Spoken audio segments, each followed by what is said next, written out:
Salam, selamat pagi Bapak Ibu yang terkasih di dalam Tuhan Yesus. Bertemu lagi dengan saya dalam acara Mimbar Gemar Online Senin 30 Agustus 2021. Saya terberkati dalam bacaan hari ini dalam Matius 20 ayat 20 dan seterusnya akan saya bacakan. Maka datanglah ibu anak-anak Zebedeus serta anak-anaknya itu kepada Yesus, lalu sujud di hadapannya untuk meminta sesuatu kepadanya. Kata Yesus, "Apa yang kau kehendaki?" Jawabnya, "Berilah perintah supaya kedua anakku ini boleh duduk kelak di dalam kerajaanmu, yang seorang di sebelah kananmu dan yang seorang lagi di sebelah kirimu." Tetapi Yesus menjawab, katanya, "Kamu tidak tahu apa yang kamu minta. Dapatkah kamu meminum cawan yang harus kuminum?" Kata mereka kepadanya, "Kami dapat." Yesus berkata kepada mereka, "Cawanku memang akan kamu minum, tetapi hal duduk di sebelah kananku atau di sebelah kiriku, aku tidak berhak memberikannya. Itu akan diberikan kepada orang-orang bagi siapa Bapakku telah menyediakannya." Bacaan hari ini tentang permintaan ibu Yakobus dan Yohanes kepada Tuhan Yesus supaya kedua anaknya tersebut boleh duduk memerintah dalam kerajaan Tuhan di sebelah kanannya dan di sebelah kirinya. Seperti biasanya, seorang ibu ingin anak-anaknya kelak sukses dan punya kedudukan. Dia menyangka di kemudian hari Tuhan Yesus mendirikan kerajaan di bumi ini. Dan saat Yesus menjadi raja, ibu ini ingin anaknya memiliki kedudukan tinggi dan sukses. Demikian juga banyak orang saat itu, juga murid-murid yang lainnya, juga menginginkan hal itu walaupun tidak diutarakan. Jika tidak hati-hati, kita pun sering bisa bersikap seperti mereka. Kita berpikir sebagai pengikut Yesus, kita pasti akan hidup dalam kelimpahan materi, sebab Yesus telah menang di atas kayu salib. Ini sudah terjadi di kalangan penganut teologi kemakmuran, karena Tuhan Yesus memberikan kasih karunia. Kita bisa baca di dalam 2 Korintus pasal 8 ayat 9. "Karena kamu telah mengenal kasih karunia Tuhan kita Yesus Kristus, bahwa Ia yang oleh karena kamu menjadi miskin, sekalipun Ia kaya, supaya kamu menjadi kaya oleh kemiskinannya." Banyak orang menerjemahkan ayat ini bahwa orang yang percaya kepada Yesus akan hidup dalam kelimpahan materi atau kaya raya. Dan bila orang tidak kaya raya, orang percaya tidak kaya raya, mereka ada dosa, sehingga dosa itu menghalangi berkat yang berkelimpahan. Padahal bukan itu yang dimaksud oleh Rasul Paulus.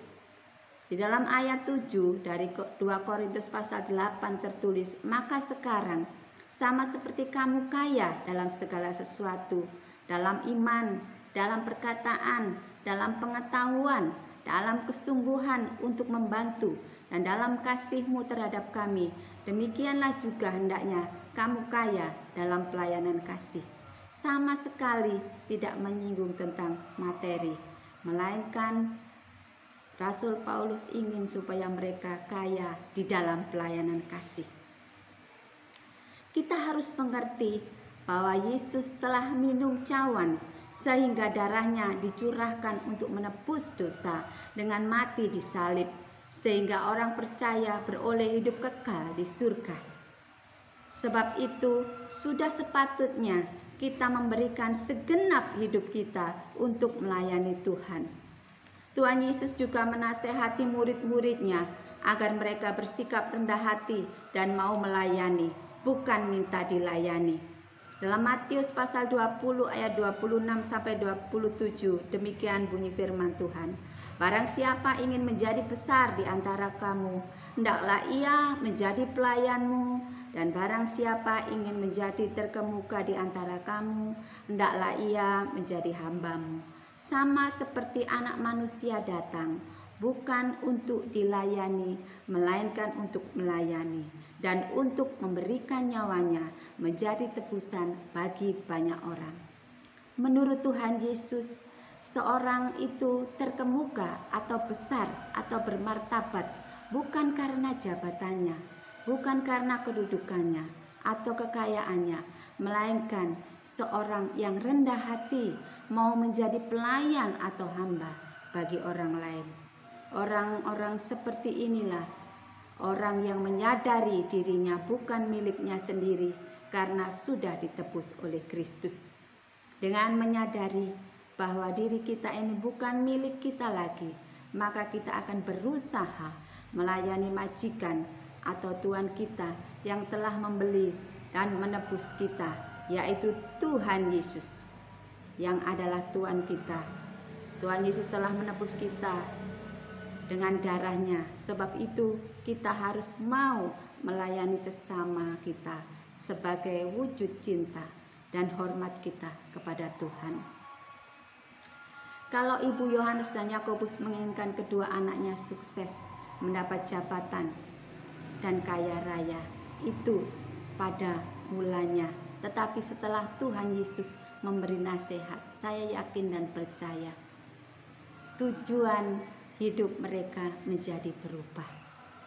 Kita melihat setelah Tuhan Yesus naik ke surga, rasul-rasul ini mengabarkan Injil, dan Yakobus adalah rasul pertama yang dibunuh karena Injil. Demikian juga saudaranya Yohanes. Dia akhirnya mengalami aniaya karena memberitakan Injil Kristus. Dia dianiaya dan akhirnya diasingkan ke Pulau Patmos. Tuhan Yesus mengaruniakan kepadanya wahyu yang ditujukan kepada jemaat-jemaat Tuhan. Dan saya percaya Yohanes adalah murid yang sangat berharga dan dikasihi Tuhan.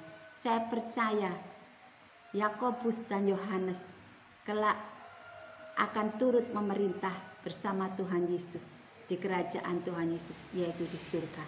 Bapak Ibu yang terkasih, mari kita juga berubah di dalam motivasi pengiringan kita kepada Tuhan. Mari kita menjadi orang percaya yang memiliki motivasi menyenangkan hati Tuhan yang telah menebus kita. Dan biarlah ke depan kita menjadi orang-orang yang rela mengorbankan kehidupan kita untuk Tuhan Yesus dan untuk melayani sesama kita. Tuhan Yesus akan menyertai kita. Amin. Mari kita berdoa. Bapa yang di surga, terima kasih untuk firman-Mu pagi hari ini. Tolong kami Tuhan, untuk kami menyadari bahwa hidup kami ini bukan milik kami sendiri. Sebab itu semua motivasi dan keinginan dalam hidup kami haruslah berdasarkan motivasi dan kepentingan Tuhan Yesus. Biarlah kami hanya melabuhkan tujuan kami kepada kerajaan Tuhan Yesus. Biarlah kehidupan kami di bumi ini Tuhan saat ini sampai akhir hidup kami semata-mata hanya melakukan kehendak Bapa di surga, sehingga kami menjadi serupa dengan Tuhan Yesus Kristus yang selalu melakukan kehendak Bapa.